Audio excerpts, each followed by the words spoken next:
Deməli Yunanistan. Biz Asiya qitəsi ilə qurtardıq, yəni Hindistan, Çin, Hun dövləti ilə qurtardıq, gəldik Avropa qitəsinə. Deməli Avropa qitəsinin xəritəsini görürsüz. Avropa qitəsinin xəritəsini necə tapacağıq biz? Baxın bu uzunboğaz çəkməklə. Görürsüz bu uzunboğaz çəkməyə oxşayır. Bura haradır? İtaliya və yaxud da ki Roma.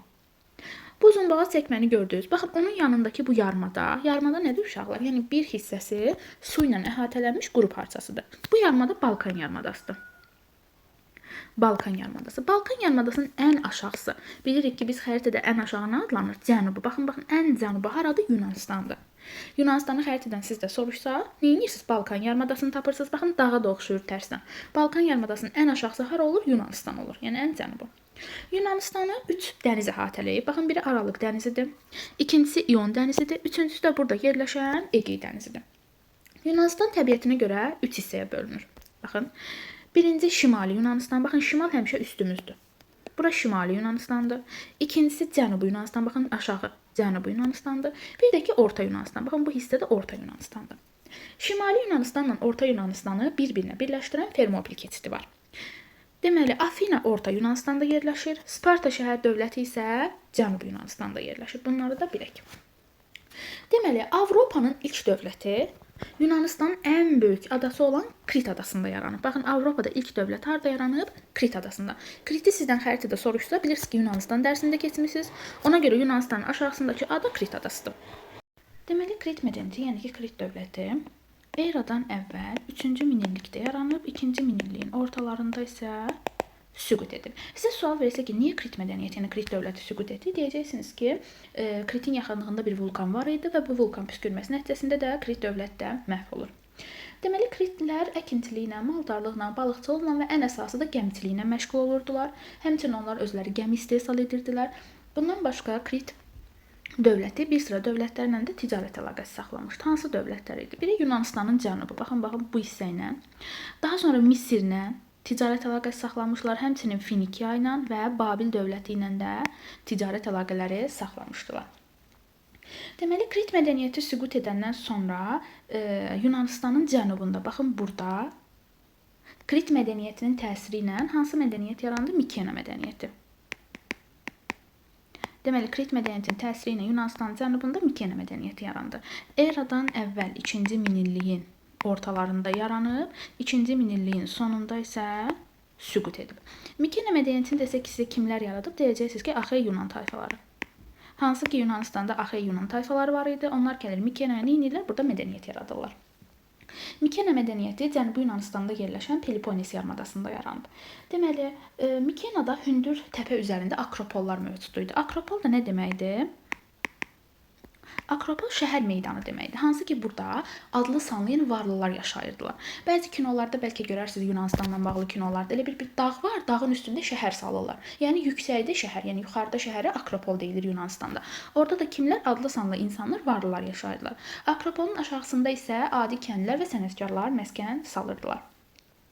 Deməli, bu yuxarıda, yəni ki, Akropolda yerləşən binaları güya rəvayətə görə deyirlər ki, təpəgözlər salmışdılar. Ona görə də bu binaları təpəgöz qurğuları da adlandırırdılar. Həmçinin Mikenada sərdabələrdə, yəni Mikena mədəniyyətində sərdabələri də rast gəlinib. Bu da bizə nəyi xatırladır? Misiri. Deməli, Misirlə Yunanistanın oxşar cəhəti nə olacaq? Sərdabələr. Məsələn, sual versə ki, Misirdə, həmçində Yunanistanda nə olub? Deyəcəksiniz ki, sərdabələr. Baxın, bunları öz üçün qeyd kimi götürün. Yaxşı. Bayaq burada demək yadımdan çıxdı. Baxın, Kritlərin öz yazısı olub. Öz yazıları. Bu da bizə nəyi xatırladır? Harappanı. Hansı ki, biz Hindistana keçəndə deyirdi ya, Harappa mədəniyyətində özlərinin nəyi olub? Yazısı. Deməli, Kritlə Harappanın oxşar cəhəti nədir?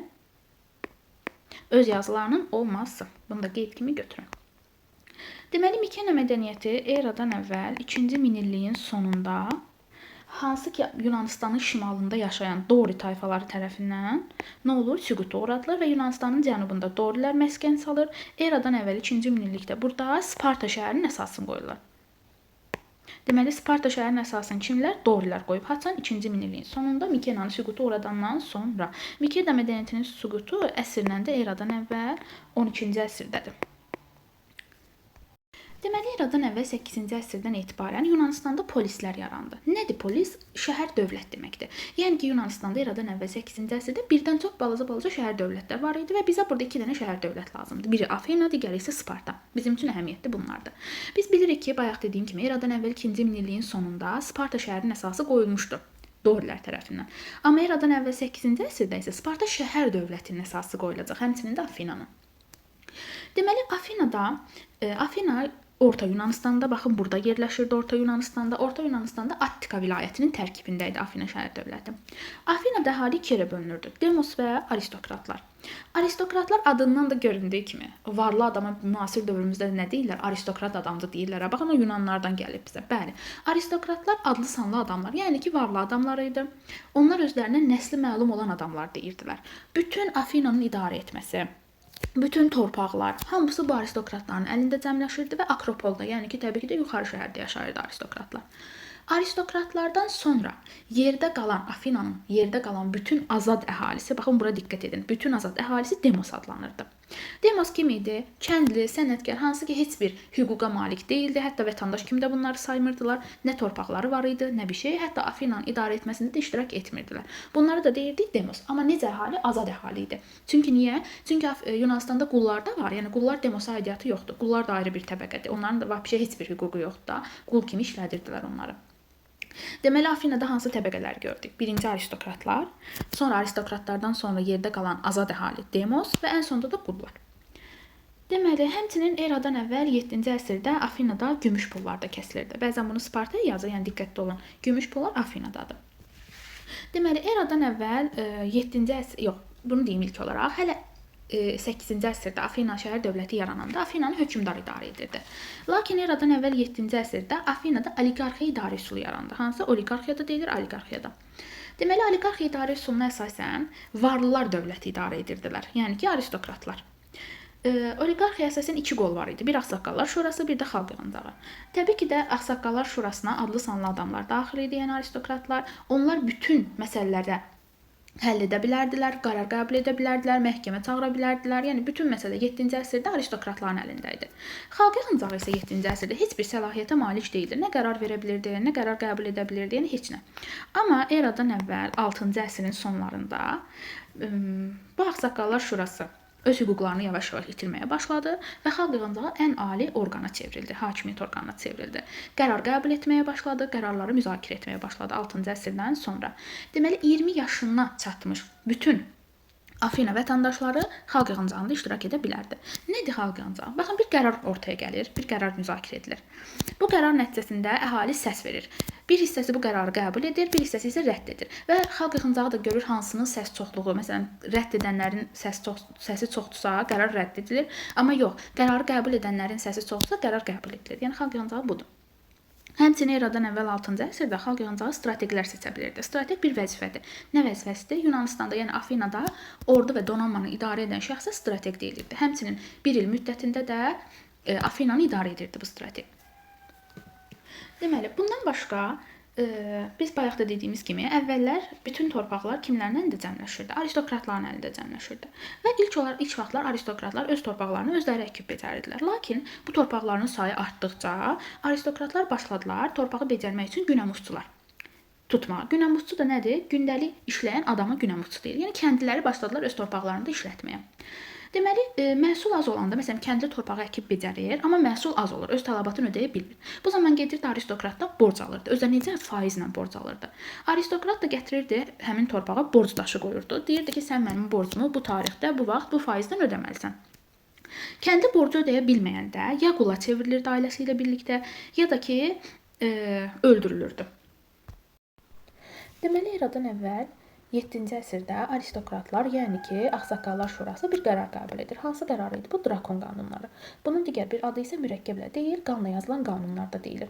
Çünki niyə? Drakon qanunlarına əsasən ən kiçik səhvə görə insanlar ölümlə cəzalandırılırdı. Təbii ki də burada insan dedikdə kim nəzərdə tutulur? Demos. Aristokrat nəzərdə tutulmayacaq ki, yəni demos, sadə əhali. Hətta bu drakon qanunları aristokratların həyatını və əmlakını qoruyurdu. Artıq 7-ci əsrdə Afinada ciddi iqtisadi problemlər yarandı və bu problemlər də aristokratlarla Demos arasında ziddiyyətləri kəskinləşdirdi. Belə ki, aristokratların hakimiyyətindən narazı olan Demos, yəni Demos kim idi? Sadə xalq, azad xalq mübarizəyə başladı. Demos aristokratların qarşısına 3 dənə tələb qoydu. Dedi ki, bizə torpaq verməlisiniz, bizə Afinanın idarə etməsində iştirak etmə hüququ verməlisiniz, bir də ki, bizim borclarımızı ləğv etməlisiniz. Bu zaman aristokratlar Demosun üsyan qaldıracağından qorxduqlarına görə Demosa güzəştə gedirlər. Yəni əhaliyə bir güzəştə gedirlər. Və hökmdar Solon eradan əvvəl 594-cü ildə islahatlar keçirir Demos üçün. Baxın 594 eradan əvvəl 6-cı əsrin əvvəlləridir. Testlərdə çaşmayın. Məsələn, sonu yazar bəzən, yox, əvvəlidir. Solon islahatları əzbər. Nə deyilir Solon islahatında? Birinci deyilir ki, kəndlilərin torpağa görə bütün borcları ləğv edildi. Borca görə qul edilənlər azad edildi. Borc köləliyi ləğv edildi və gələcəkdə də borca görə qul edilmək qadağan edildi ümumilikdə Afinada. Bundan başqa taxıl və zəruri məhsulların xaricə ixracı qadağan edilir. İxrac nə deməkdir? Məsələn, taxılı xaricə göndərirdilər satmaq üçün. Artıq Solon islahatına görə həmin taxıl xaricə göndərilmir. Dövlətin daxilində əhaliyə ucuz qiymətə satılırdı. Bir də ki, Solon Attikanın yerli sakini olan bütün kişilərə Afinanın vətəndaşlıq hüququnu verdi. Baxın, burada diqqət edin. Kimlərə? Kişilərə verdi. Hansı ki, Demos olan bütün kişilərin azad əhaliyə vətəndaşlıq hüququ verdi. Və kişilər ancaq burada nəzərdə tutulur. Bəzən çaşdırmaq üçün yazır ki, Solon islahatına əsasən Afinanın bütün əhalisi vətəndaşlıq hüququ aldı. Yox, bütün kişilər. Yaxşı. Və bu da oldu Solon islahatları. Deməli, Solon islahatlarına əsasən əmlakından və vəzifəsindən asılı olmayaraq bütün əhali, yəni bütün vətəndaşlar xalq yığıncağında iştirak edə bilərdilər. Yəni buna da diqqət edin. Solon sadəcə nə vermədi? Bir torpaq vermədi. Hansı ki, Demos torpaq istəmişdi, Solon bunu vermədi. Bir də ki, Afinanın idarə etməsində iştirak etmək istəyirdi Demos, Solon bunu vermədi. Yəni ki, Solon islahatı nəticəsində Afinanın idarə etməsində yalnız hüquq və vəzifələr olan şəxslər, yəni ki, aristokratlar iştirak edə bilərdi. Bu da oldu Solonun islahatları.